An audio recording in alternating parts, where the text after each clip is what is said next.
we're really, we don't want to admit that to ourselves, that is stress. But it's so stressful trying to do all those things, you know. So I think eventually my body kind of gave up. Welcome to Real Health with me, Karl Henry. Folks, hair isn't just hair, it's part of us, and our attachment to it is absolutely emotional. Equally, hair loss can be devastating, but hair loss isn't the end. Joining me is trichologist and founder of Trua and Remi, Claire Fullam. Claire, welcome to the show. How's it going? Thank you. Good. Thanks for having me.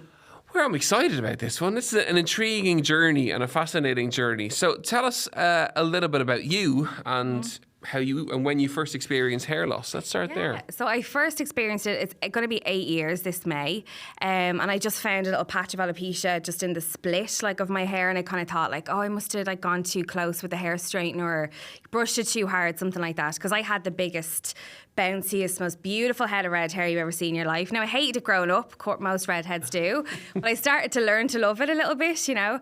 So I noticed this and I was like, oh, that's weird. But I got on with my day, went to work, all that kind of thing.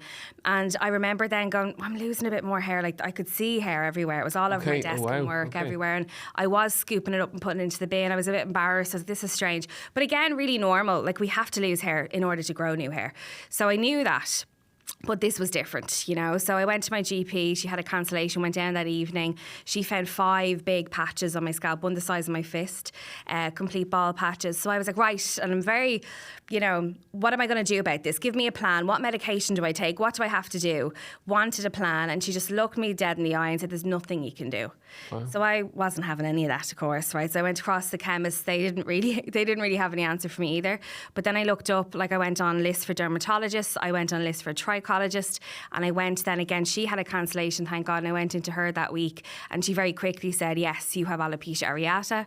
What is a trichologist? What is a trichologist? It's a specialist in regards to the scalp and hair loss. So a trichologist would look after dandruff, psoriasis, eczema on the scalp, seborrheic dermatitis, and then all the types of hair loss that are out there. So, you know, kind of like a podiatrist for hair. Exactly, yeah. So it's kind of a gap between maybe your hairstylist and your dermatologist, you know, and it's so difficult to get a dermatologist appointment in Ireland at the moment, particularly. So it's a really nice gap. They're not medically trained, but there's a huge amount of training that's involved in it, of course, as well. So I went to a trichologist. She told me really quickly what it was. She said it's going to get worse before it gets better. And it did. I lost 90% of my hair in 5 weeks. Yeah. So 5 weeks? Yeah. So I went from this big, huge, gorgeous hair to Phil Mitchell, you know, that kind of way. So it was a bit of a contrast, you know.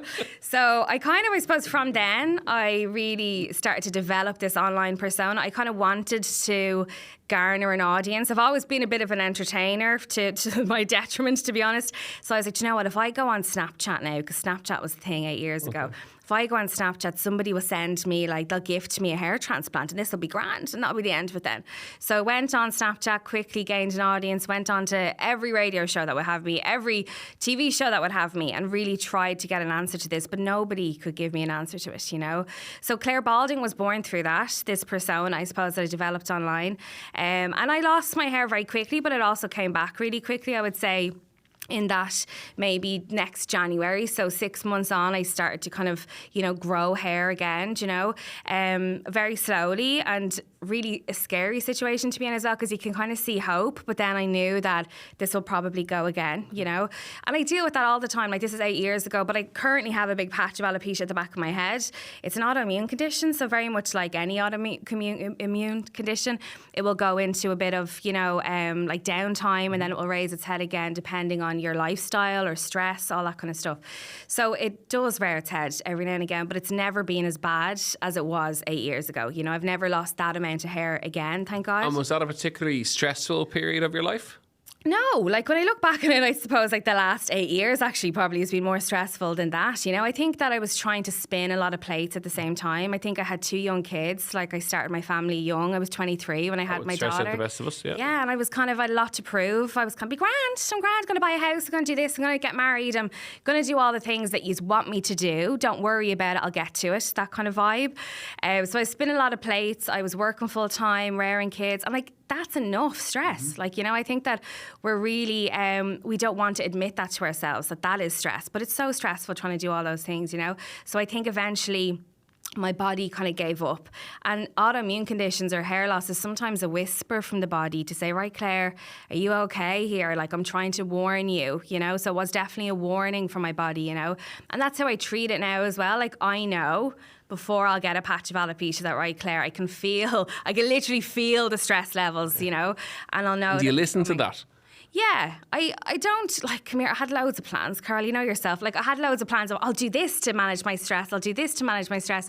But in reality, like, what works well for me is expelling that. Okay. Like, talking to somebody, like, telling my husband, telling my mom, telling my friends, I'm not really coping with all this right now. Beforehand, I didn't do that because I was in my 20s and I was trying to prove myself to everyone, you know. But now at nearly 37, I'm like, oh, for God's sake, look, we're all stressed, you know what I mean? And I'm much more able to articulate that, you know. And talk therapy yeah. to a friend or whatever is one of the ways you deal with your stress levels. Definitely. But I haven't dealt with my stress levels very well over the years, like, you know, at all. You know, I dove into alcoholism. I'm sober now 3 years, thank God. But alcohol really was my medicine for a very long time, you know. So I think, like, I didn't understand how to deal with my hair loss. I didn't understand how to deal with a big following on Instagram. Nobody teaches you these things. So I think that I dealt with it badly for a while, even while keeping my hair, you know. And then over the past 3 years now, I really am dealing with my stress a lot better. And did alcohol give you the escape from that? Oh God, yeah. Like, I think, like, I was always one of those people that loved to drink, you know, and I, like, would kind of, I suppose, be on the edge, that grey area of, do I drink too much? Sure, look, everyone does, you know, and there's all these excuses that you have. But yeah, 3 years ago kind of came to a head where I was like, I'm going to die if I don't stop drinking, you know. So that was a big realisation, like my physical health, my mental health as well. So it was an escapism, but it was like a medicine. And that day when I decided to give up, it was like turn off a life support machine, because you don't think you're going to be able to live your life without alcohol. Like, that's how bad it was, you know, and that's addiction, you know. So tell us, did you seek help for that? Yeah, I went to AA for 12. I only went for like 12 sessions, I suppose, over that year. It was COVID time, so you couldn't go in anywhere. Like, you virtual couldn't go, AA, yeah, which was good and bad. Like, I haven't actually had the courage to walk into a physical meeting yet, you know. So I think that I mean, come here, it keeps people sober all day, every day, but all of the tools of AA, I don't necessarily agree with all of them, you know. There's a lot of shame involved, and there's a lot of, you know, self-blame and disease talk, you know. I don't know if I necessarily agree with all of that. So still, I'm really early on in my sobriety, like 3 years in. You know, I haven't dealt with all of that completely. You know, I think there is a place for AA for me down the line, and I've heard that it does amazing things for people. So I think I'll go back to it, but it's not in my day-to-day at the moment. I'm coping right now, but I will lean on it, I'm sure, as we go along, because it's a long life, please God, you know, and it's a long time trying to manage an addiction on your own without help. And can I ask, if it's okay, about the volume of addiction? Yeah. Was it drinking every night? Was it drinking? Yeah, at the end it was every day. Like, I would drink, so it was every day, and that crept up on me, you know, like that. I think, like, in my 20s, I'd drink on a Friday and Saturday night, you know, like, and as well as a young parent as well, that was our release. We'd get the kids minded and we go for a drink, you know, because you are running a stressful little life, you know. But then that creeps in. Then you have a few drinks on Sunday to settle your nerves from Saturday. Yeah. And then you might have a drink on a Thursday. And those kind of weekends start getting bloody longer, right? And, like, there's so many people who live like that. And that's why I ask, right? There's people listening in, I'm sure, who say, I have a glass of wine on a Wednesday and maybe half a bottle of a Thursday. And then before you know it, it's a bottle on Friday. And then it's a 5-day week, a drinking week, right? Yeah. So I think that, like, and Ireland has an issue with that a little bit. I think that we have such a connection to alcohol that's really hard to be sober in Ireland, because if we're happy, we drink. If we're sad, we drink. If we're celebrating, we drink. So it's a difficult one to try and exist here without that.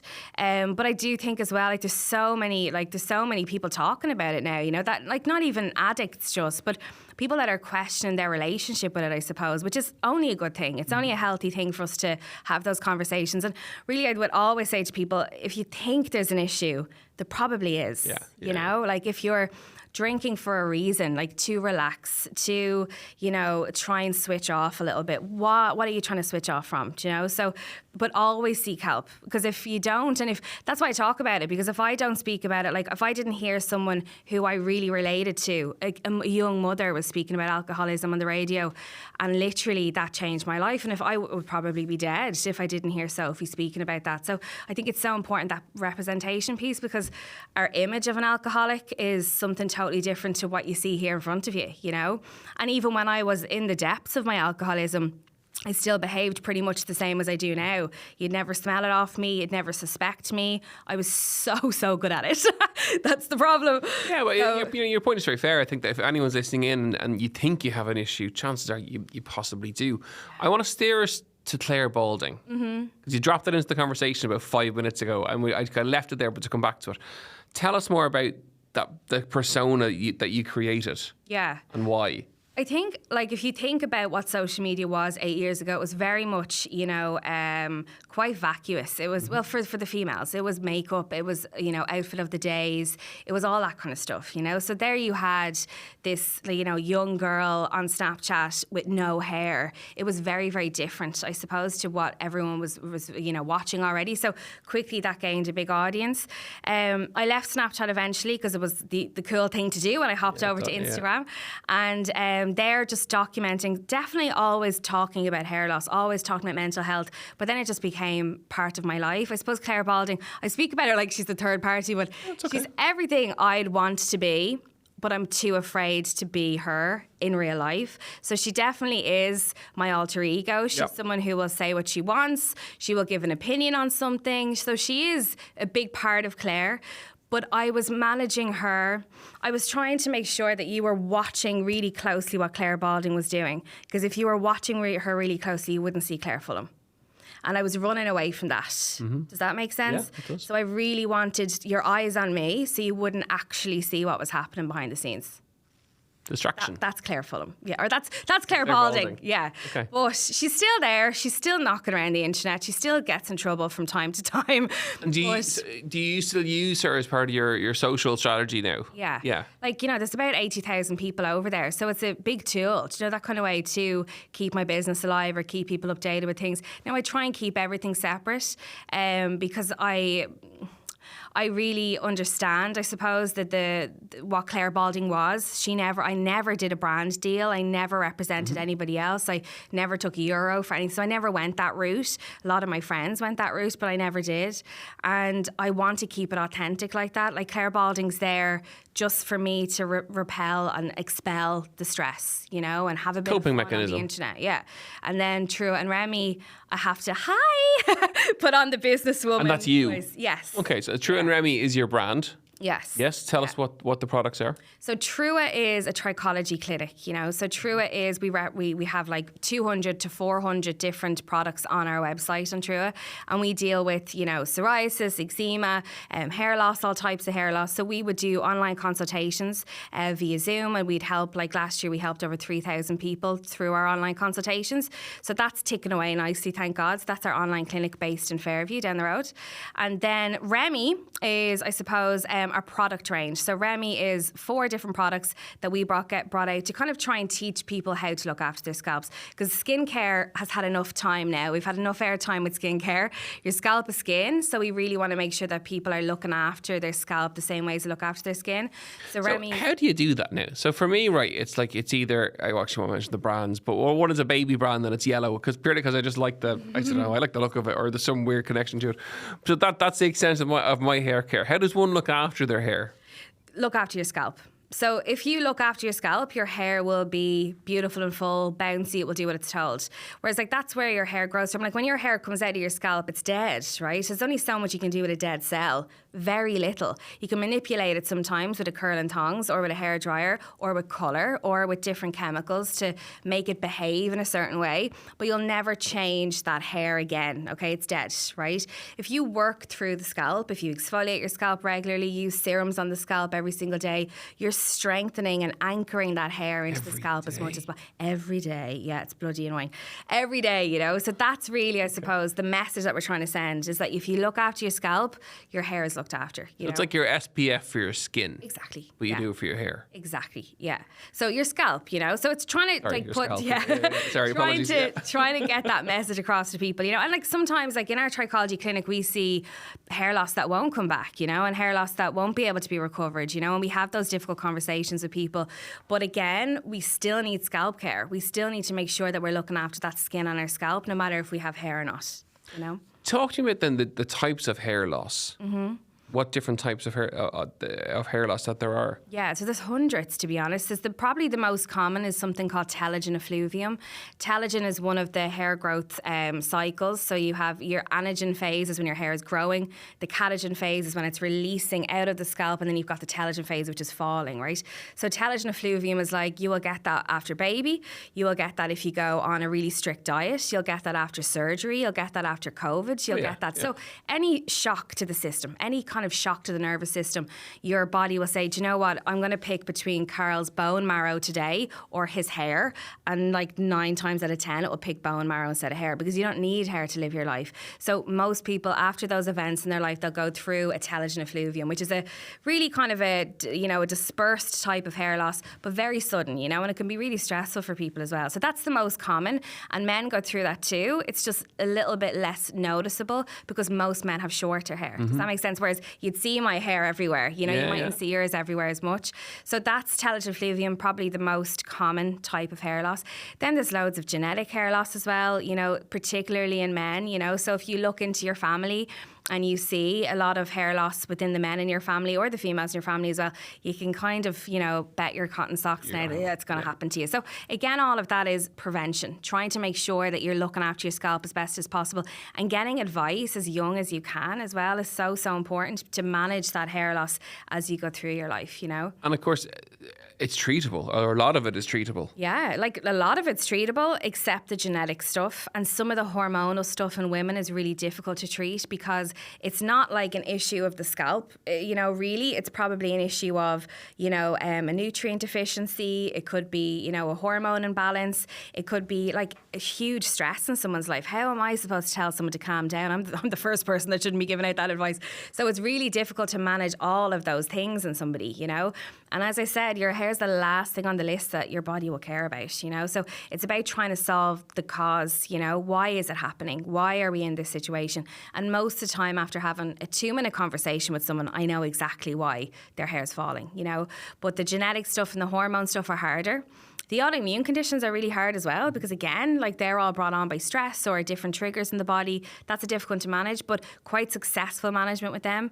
So, like, especially alopecia areata, what I have, that's a really, I really enjoy treating those people because I will see success with that, But some of the other ones, alopecia totalis, universalis, that's every hair on the body gone, and we won't recover that hair. That hair follicle's been scarred and it won't grow again, So, really important to know what type of hair loss you have.